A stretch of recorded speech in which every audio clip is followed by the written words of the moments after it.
Bismillahirrahmanirrahim. Assalamualaikum warahmatullahi wabarakatuh. Yang saya hormati sebelumnya Bapak Sugi, perkenalkan nama saya Putri Maulidifka Rahma dengan NIM 082111333018. Di sini saya ingin menjawab pertanyaan UTS nomor 1. Sebelumnya saya izin share screen terlebih dahulu.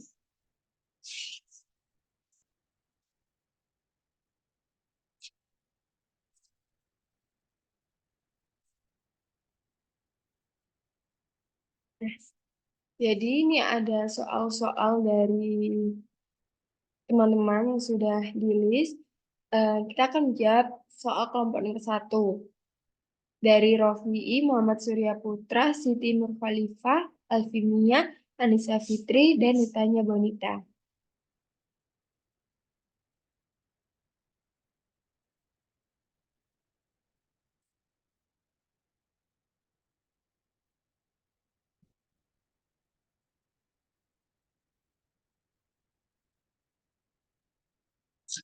Sebelumnya kita akan memerintahkan ChatGPT untuk menjawab soal-soal tersebut. Tolong.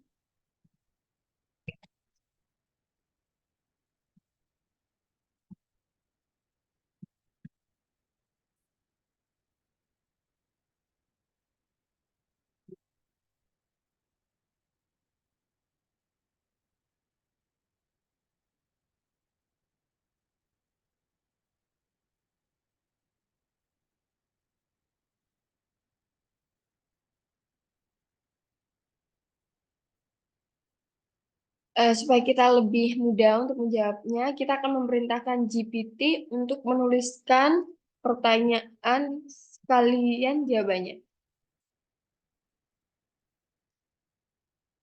Tolong tuliskan pertanyaannya terlebih dahulu, kemudian jawabannya.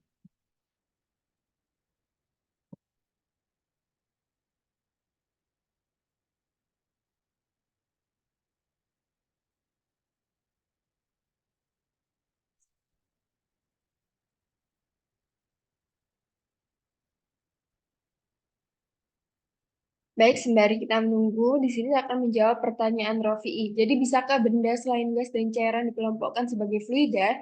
Jika iya, bagaimana caranya? Jawabannya adalah benda selain gas dan cairan bisa dikelompokkan sebagai fluida jika mereka memiliki kemampuan mengalir saat bergaya tindakan.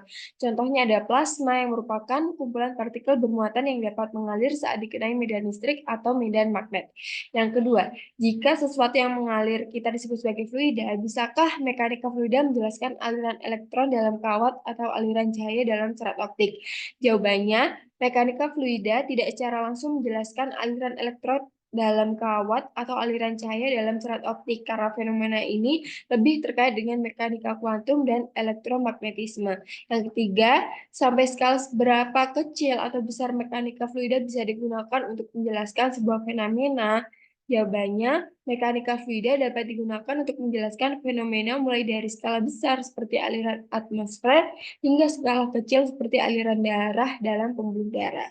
Pertanyaan yang kedua, bila pasir yang secara sederhana bisa mengalir dan memenuhi ruang tidak bisa disebut fluida, apakah elektron yang partikelnya jauh lebih kecil bahkan dari partikel air bisa dianggap sebagai fluida? Jawabannya, elektron tidak dianggap sebagai fluida karena mereka adalah partikel diskrit yang tidak mengalir sebagai zat, cair, atau gas. Mereka lebih baik dijelaskan oleh mekanika kuantum. Pertanyaan kedua dari Muhammad Surya, bila bisa dianggap sebagai fluida, apakah teori-teori dalam mekanika fluida seperti finite element atau metode komputasi fluida dinamik? Jawabannya, teori-teori dalam mekanika fluida seperti finite element dan metode komputasi fluida dinamik tidak berlaku untuk elektron karena mereka beroperasi pada skala yang berbeda. Yang ketiga, lalu bila elektron adalah fluida dan bisa dianalisis menggunakan metode analisis di atas, apakah atribut kuantum dari elektron masuk dalam analisis atau tidak? Dan bila masuk, bagaimana integrasinya dalam teori dan matematis? Jawabannya, atribut kuantum dari elektron harus dimasukkan dalam analisis jika ingin memahami perilaku mereka. Dan integrasi ini memerlukan pendekatan yang berbeda seperti mekanika kuantum. Selanjutnya kita akan menjawab pertanyaan dari Siti Nurkhalifah. Apa peran perhitungan medan kecepatan dan tekanan dalam menganalisis aliran fluida di sekitar benda tertentu, seperti sayap pesawat atau kapal laut? Jawabannya adalah perhitungan medan kecepatan dan tekanan penting untuk menganalisis aliran fluida di sekitar benda tertentu, karena membantu memprediksi gaya aerodinamis atau hidrodinamis yang bekerja pada benda tersebut. Pertanyaan kedua, bagaimana hukum kontinuitas dan hukum Bernoulli digunakan untuk menganalisis aliran fluida dalam sistem perpipaan? Hukum kontinuitas digunakan untuk menjaga keseimbangan aliran fluida dalam sistem perpipaan, sementara hukum Bernoulli digunakan untuk menganalisis perubahan energi dalam aliran fluida. Yang ketiga, bagaimana fenomena boundary layer mempengaruhi distribusi tekanan dan kecepatan dalam aliran fluida di sepanjang permukaan solid? Boundary layer adalah lapisan sepanjang permukaan solid di mana gesekan antara fluida dan permukaan solid dominan. Ini mempengaruhi distribusi tekanan dan kecepatan dalam aliran.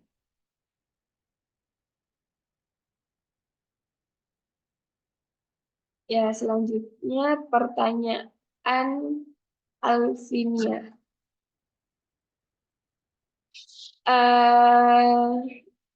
Kita akan copy.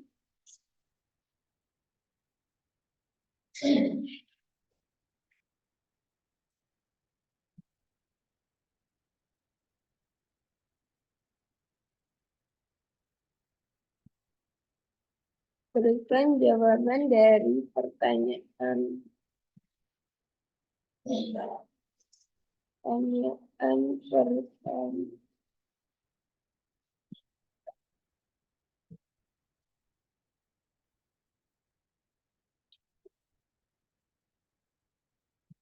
Tulis pertanyaan.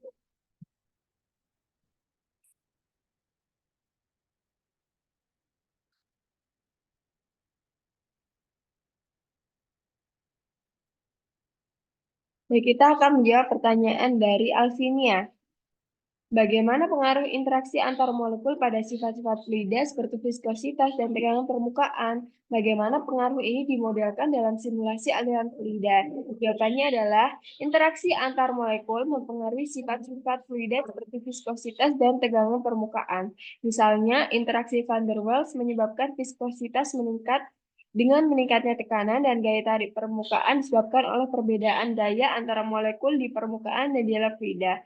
Dalam simulasi aliran fluida, interaksi ini dimodelkan dengan menggunakan persamaan Navier-Stokes yang memperhitungkan gaya-gaya internal dan eksternal yang bekerja pada fluida. Pertanyaan kedua, pada kondisi ekstrem seperti temperatur dan tekanan tinggi, apakah sifat-sifat fluida masih mengikuti hukum mekanika fluida klasik?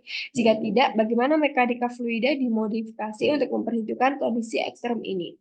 Jadi pada kondisi ekstrem seperti temperatur dan tekanan tinggi, sifat-sifat fluida mungkin tidak lagi mengikuti hukum mekanika fluida klasik. Misalnya pada suhu sangat rendah, beberapa fluida dapat menunjukkan perilaku superfluida atau perilaku kuantum lainnya. Dalam kondisi ekstrem ini, mekanika fluida harus dimodifikasi dengan memperhitungkan efek-efek khusus yang mungkin muncul. Pertanyaan ketiga, bagaimana faktor-faktor seperti geometri saluran, kecepatan aliran, dan viskositas fluida mempengaruhi jenis aliran yang terjadi? Jelaskan bagaimana transisi dari aliran laminar ke turbulen dan sebaliknya dapat terjadi. Jawabannya, faktor-faktor seperti geometri saluran, kecepatan aliran, dan viskositas fluida mempengaruhi jenis aliran yang terjadi. Transisi dari aliran laminar ke turbulen dan sebaliknya dapat terjadi karena peningkatan kecepatan aliran, perubahan geometri saluran, atau peningkatan viskositas fluida. Aliran laminar terjadi saat aliran bergerak dalam lapisan-lapisan yang teratur dan stabil, sementara aliran turbulen terjadi saat aliran jadi tidak teratur dan kompleks. Selanjutnya menjawab pertanyaan dari Anissa Fitri. Bagaimana pengaruh massa jenis fluida terhadap perilaku aliran dalam mekanika fluida? Apa peran viskositas dalam menentukan jenis aliran fluida dan bagaimana dampaknya terhadap kestabilan aliran? Yang ketiga, jelaskan perbedaan antara aliran laminar dan turbulen serta situasi atau kondisi apa yang dapat menyebabkan transisi antara keduanya. Jawabannya, Masa jenis fluida mempengaruhi perilaku aliran dalam mekanika fluida dengan cara mempengaruhi kepadatan dan inersia fluida.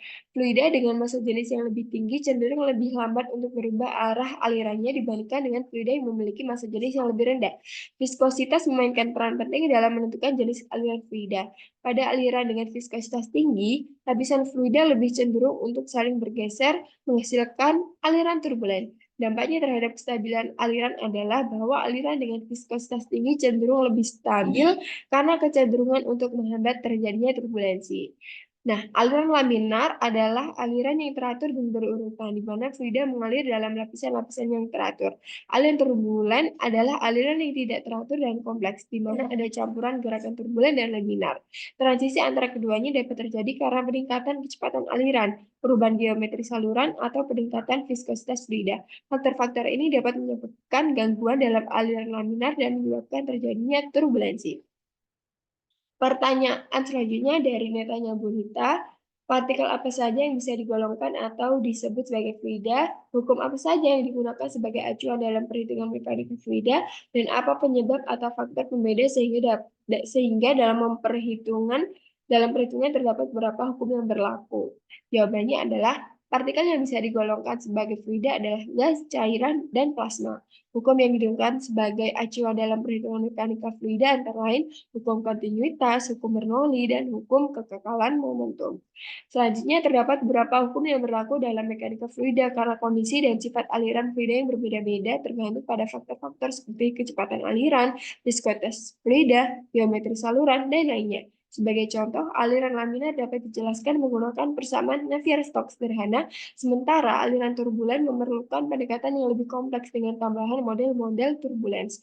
Oleh karena itu, beberapa hukum dapat diterapkan tergantung pada situasi dan kondisi spesifik dari aliran fluida yang dianalisis.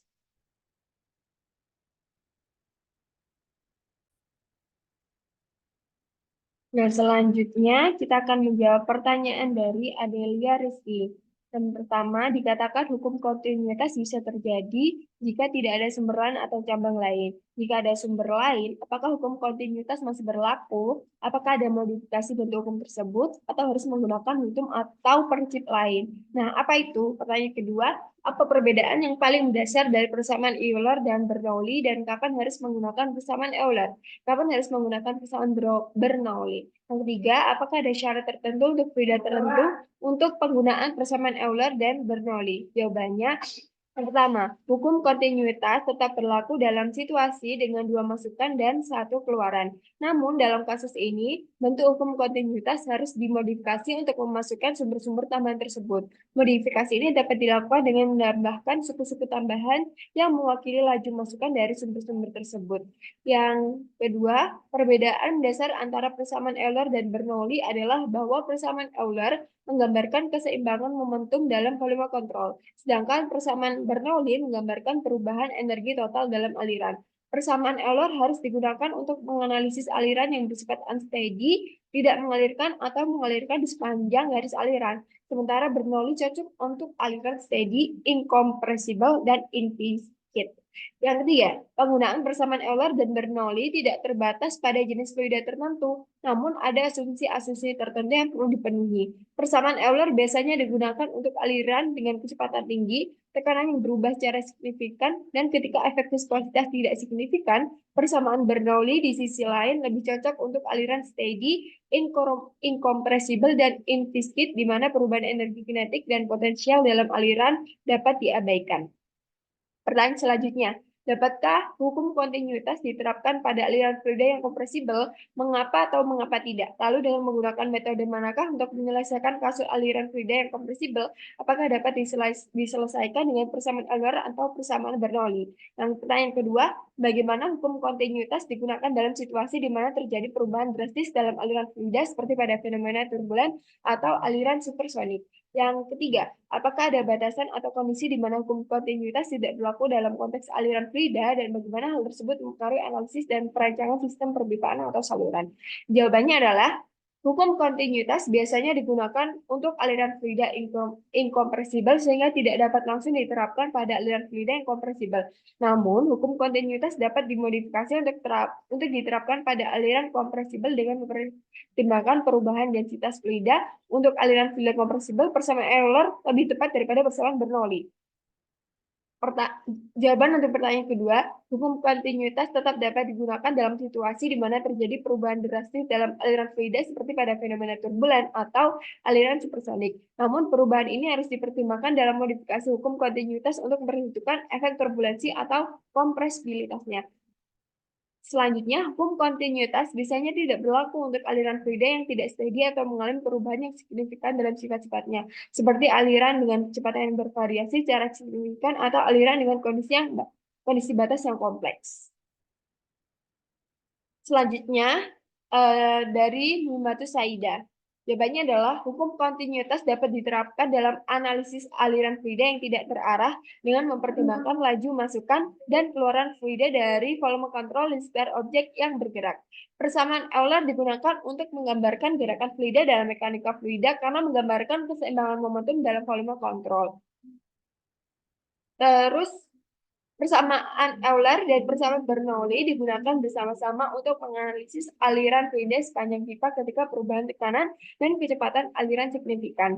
Persamaan Euler digunakan untuk memperkirakan distribusi kecepatan dan tekanan aliran dalam pipa, sementara persamaan Bernoulli digunakan untuk menganalisis perubahan energi total dalam aliran untuk menghubungkan variabel-variabel tersebut di titik dalam aliran.